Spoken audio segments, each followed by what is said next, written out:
Sunday special biryani பண்ண போகிறேன். அதுக்கு வந்து இஞ்சி பூண்டு எடுத்துருக்குறேன்.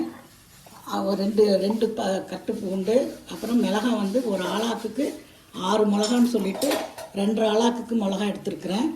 அப்புறம் இது புதினா, கொத்தமல்லி, தக்காளி, வெங்காயம் இதெல்லாம் எல்லோரும் சொல்கிறது தான்.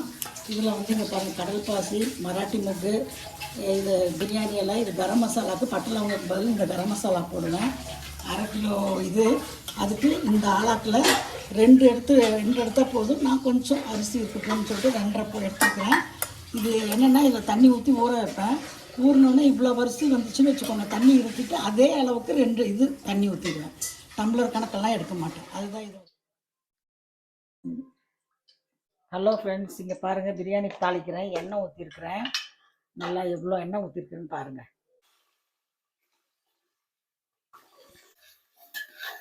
பிரியாணி ரோஜா மொக்கு, மராட்டி மொக்கு, அன்னாசி இலை, பிரியாணி இலை எல்லாம் போட்டுட்டு நெய் எண்ணெய்லாம் ஊற்றிட்டு வெங்காயம் போட்டு தாளிக்கிறேன். பட்டெல்லாம் ஊற்றிட்டு பவுடர் தான் போடணும். அது முதலே எண்ணெயில் போடக்கூடாது. வெங்காயம் போட்டுட்டு தான் போட்டால் தான் கசக்காது, இல்லைன்னா கசக்கிடும். பாருங்கள், இவ்வளோ போடுறேன். பாருங்கள், ஹை ஃப்ளேமில் வச்சு கொதிக்க போட்டு வெங்காயம் போட்டு தாளிச்சிட்ருக்குறேன். இதுலேயே இப்போ தக்காளி போடுறேன். தக்காளி வந்து 3 தக்காளி கட் பண்ணி வச்சுருக்கிறேன். அதை போடுறேன். அதை போடுறப்பயே கொஞ்சம் சால்ட் எடுத்து போட்டுருவேன். ஏன்னா அப்புறம் தக்காளி வந்து இது ஆகணும். அது 1 ஸ்பூன் போடுறேன், 1.5 ஸ்பூன் போடுறேன் கணக்குக்கு. தக்காளி பாருங்கள் வணங்கிட்டுருக்கு. இப்போ வந்து இஞ்சி பூண்டு வரமிளகா போட்டு அரைச்சதை வந்து பேஸ்ட்டை போடுறேன்.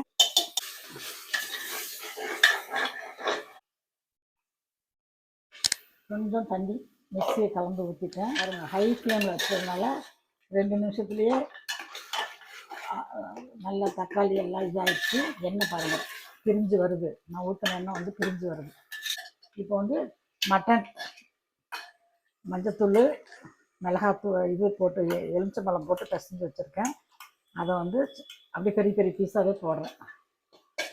இதெல்லாம் வந்து தண்ணி வந்து எலுமிச்சம்பழம் தண்ணி தான். இப்போ மறுபடியும் 1.5 ஸ்பூன் போட்டோம் இல்லைங்களா. இப்போ கொஞ்சம் 1.5 ஸ்பூன் போடுறேன். புதினா, கொத்தமல்லி ஒவ்வொன்றும் ஒவ்வொரு கைப்பிடி வச்சுருக்கிறேன். 1 டம்ளர் தண்ணி. கணக்காக சொல்கிறேன், நான் வந்து கணக்கெல்லாம் எடுக்க மாட்டேன். இதை ஊற்றிட்டு இங்கே பாருங்கள், தண்ணி ஊற்றிட்டோன்னா 1 டம்ளர் தண்ணி ஊற்றியாச்சு. இப்போ மூடிட போகிறேன். குக்கரை போட்டு நல்லா ஆவி வந்தோடனே விசில் போட போகிறேன். வந்துருச்சு பாருங்கள், ஆவியும் வந்துருச்சு. விசில் போடுறேன்.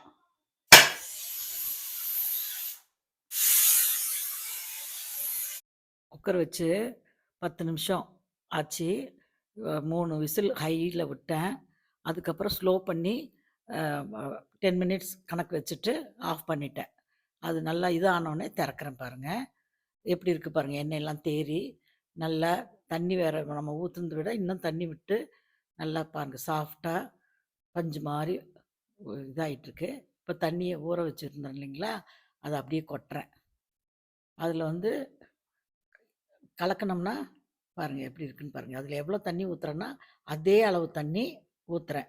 ஆனால் உங்கள் கணக்குக்காக நான் 4 டம்ளர் தண்ணி 4 அளாக்கு எடுத்து வச்சுருக்கிறேன். அதே தான் வருது பார்த்தீங்களா. ஊறினதுக்கு அப்புறமே அதே அளவு ஒரே ஒன்று தான், 1 கிண்ணம் தான் தண்ணி ஊற்றணும். அந்த 1 கிண்ணம் தண்ணி ஊற்றிட்டு இப்படி பார்த்தீங்கன்னா பாருங்கள், உப்பு பார்த்துக்கணும். உப்பு வந்து சரியா இல்லைன்னா கொஞ்சம் இன்னும் கொஞ்சம் 1.5 ஸ்பூன், அப்போ ஒரு 1.5 ஸ்பூன், அதுக்கப்புறம் 1.5 ஸ்பூன், இப்போ ஒரு 1.5 ஸ்பூன் போட்டு நல்லா கலந்து விட்டுட்டு இந்த அப்படி வெறும் இதை மூடி வைக்கணும்.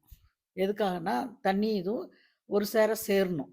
அப்புறம்தான் வெயிட் போடணும். பாருங்கள், நல்லா தண்ணி இதாகி கரெக்டாக சாதமும் தண்ணி இதாகிடுச்சா இப்போ தான் வந்துட்டு போட்டுட்டு அது மேலே வந்து இது வருதான்னு பார்க்கணும், ஆவி வருதான்னு பார்த்துட்டு அதை போடணும். போட்டுட்டு ஸ்லோ பண்ணிவிடுவேன். ஸ்லோ ஃப்ளேமில் வச்சு ஆஃப் பண்ணிட்டேன். 10 மினிட்ஸ்க்கு அப்புறம் திறக்கிறப்போ பாருங்கள் நல்லா ஆகிட்டுருக்குது. உங்கள் மவுத் திறக்கிறேன், எப்படி இருக்குதுன்னு பார்க்கலாம். உதிரி உதிரியாக இருக்கும் அரிசி. பாருங்கள் எப்படி இருக்கு பாருங்கள்.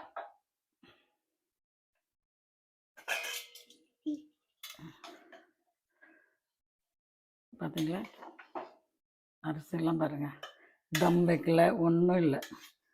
அந்த அவ்வளோதான். கரண்டி போட மாட்டேன், ஏன்னா கொல கொலன்னு ஆகிடக்கூடாது இல்லையா, அதனால்.